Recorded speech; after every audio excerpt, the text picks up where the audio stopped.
नमस्कार. विकास समाचारमध्ये आपले स्वागत. प्रादेशिक परिवहन अधिकारी अतुल आदे यांनी वसई प्रादेशिक परिवहन कार्यालयाचा पदभार स्वीकारला.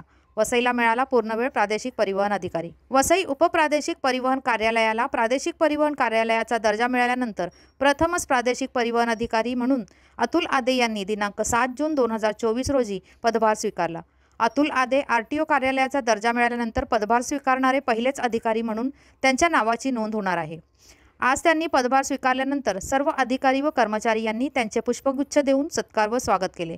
त्याचबरोबर ऑटो रिक्षा, टॅक्सी चालक मालक महासंघाचे पदाधिकारी तथा महाराष्ट्र वृत्तपत्र संघाचे पदाधिकारी, प्रतिनिधी, संघटनेचे पदाधिकारी यांनी पुष्पगुच्छ देऊन प्रादेशिक परिवहन अधिकारी वसई अतुल आदे यांचा सत्कार केला व त्यांच्या पुढील वाटचालीसाठी त्यांना शुभेच्छा दिल्या.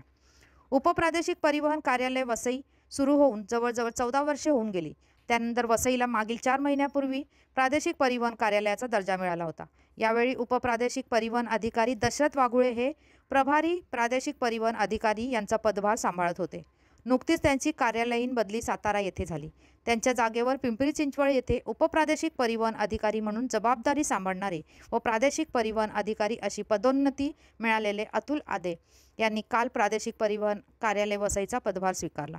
ऑटो रिक्षा, टॅक्सी चालक मालक महासंघाचे अध्यक्ष महेश कदम, खजिनदार मधुसूदन राणे, कार्याध्यक्ष अरविंद पाटील, उपाध्यक्ष रमाशंकर मिश्रा, पदाधिकारी मच्छिंद्र चौहान, कार्याध्यक्ष महाराष्ट्र वृत्तपत्र संघटना, माजी अध्यक्ष विजय खेतले तथा अध्यक्ष महाराष्ट्र वृत्तपत्र संघटना, पदाधिकारी पत्रकार रायन डायस यांनी पुष्पगुच्छ देऊन प्रादेशिक परिवहन अधिकारी अतुल आदे यांचा सत्कार केला.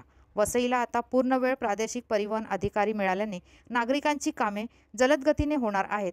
त्यामुळे तमाम नागरिकांनी समाधान व्यक्त केलं आहे. वसईहून मी शैना शेख, विकास समाचार. चॅनलला लाईक, शेअर, सबस्क्राईब जरूर करा.